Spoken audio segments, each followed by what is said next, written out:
Welcome to this episode of Beyond the Click. I'm Andrew, I'm joined by Jason, and we're going to be talking about AEO.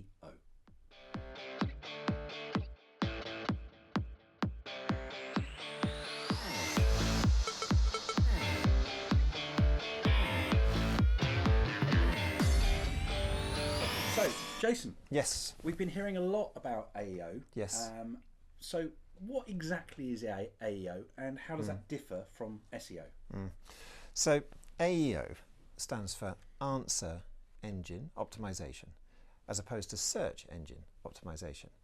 And the big difference is that rather than sort of trying to get a website to feature in the listings in search engine results, you're actually trying to be above them in like the little snippet of text that might appear written by AI. So all the search engines are moving towards this now. You type into Google, how do I something, you will get an answer at the top, and it's AI generated based on the information that Google can gather from websites.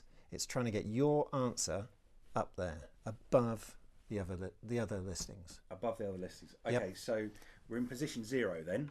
Position 0, that's what we're calling it. Okay, Yes. so what is driving the demand for AEO, and why now?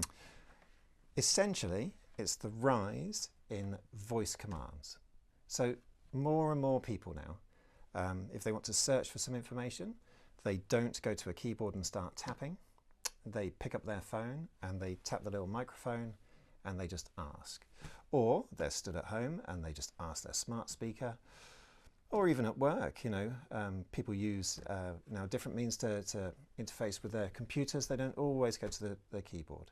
So the more voice commands or voice activated questions you get thrown at a computer, the more it wants to provide kind of conversational position 0 answers.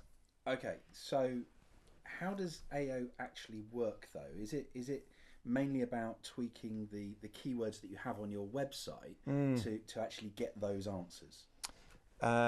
Yes, to a limited extent. It is to do with keywords, but it's also to do with the sort of way you structure your content. So, Right.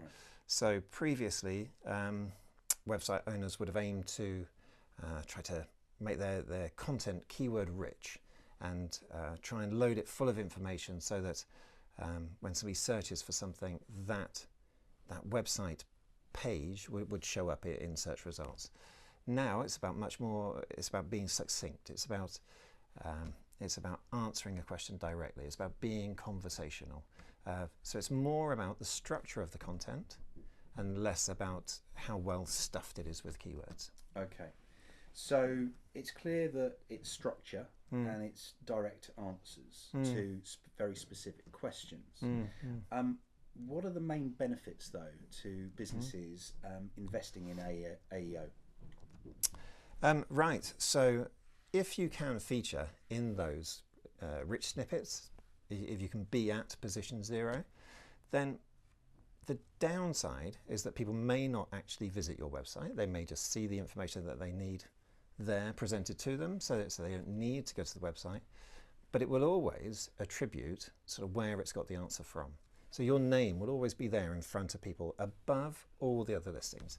So if you say, how do I structure a Christmas email campaign, for example, and it throws up a snippet of information at the top, it will say at the bottom of that, like which website it's gathered that information from, where the source is of that snippet. And that is prime marketing, prime advertising. Okay, so is this something that every business should be doing in terms of AEO, or is it sort of just for the niche market?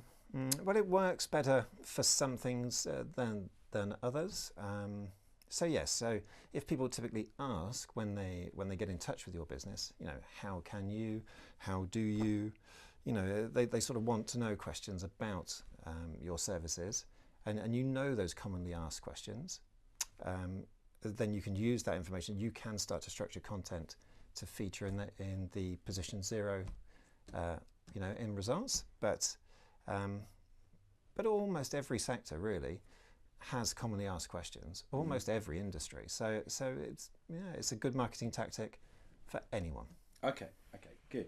So, what are some of the best practices when it comes to AEO friendly content? Well, you need to be able to sort of show the search engines, show the AI bots what the information is and how it's answering these questions. So you can do some of that using something called structured data. So this goes behind the scenes. You don't see it on the front of the web page. End users wouldn't know it's there. It's a little bit technical, but anyway, if you can provide that, that will really help to try to get this position 0 rather. Position 0. Yeah, position 0 ranking. Yeah. Okay, I mean that's great advice. So it's the structured data in the back end that actually is the trick behind it. But are there any pitfalls or common mistakes when it comes to AEO? Yes. So people have taken the advice that information should be sort of succinct, maybe too far on occasions, and then that just doesn't give the search engines enough to hook into in the first place. So it is a balancing act. You need to provide kind of enough information to be meaningful, but also in a conversational sort of succinct way. It's a fine path to tread. You know?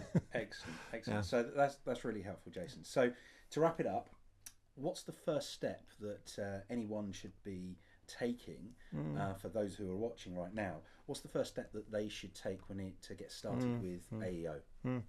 Well, there are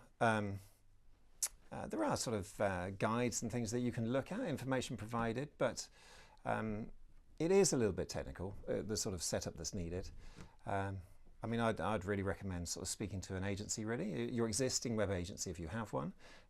But if they don't offer this as a service, then look for agencies who do, like BBI Brand Boost. Indeed. Yes. Indeed. Yes. Indeed. Yeah. Great. That's really good advice. Thank you, Jason. And thank you for watching. And don't forget to like and subscribe.